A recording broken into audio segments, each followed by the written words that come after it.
During his visit to the Turkish capital last year, US Senator Lindsey Graham said exactly what the government in Ankara wanted to hear. The Turkish government's concerns about the YPG Kurds are legitimate in my eyes.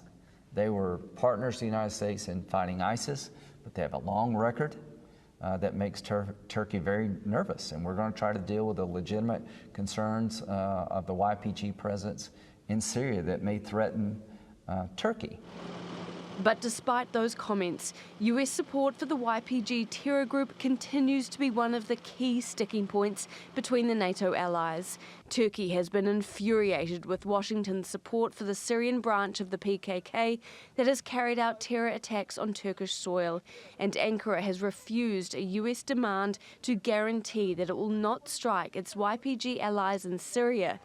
The situation has been complicated by a suicide bombing at a meeting of US and French soldiers with YPG militants in the northern city of Manbij on Wednesday.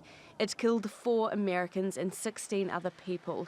Daesh has claimed responsibility for the attack. It comes after the promise by US President Donald Trump that US troops would begin withdrawing from Syria. It looks like this attack might have been carried out to try to affect President Trump's decision, but I saw his determination on this issue, and I don't believe that he will back down because of this terror attack. But Lindsey Graham has taken a different view. Graham seems to have had a close but at times frayed relationship with Donald Trump. He's been outspoken on US foreign policy and says he's concerned Trump's statements about pulling out of Syria have emboldened Daesh. Every American wants our troops to come home, but I think all of us want to make sure that when they do come home, we're safe.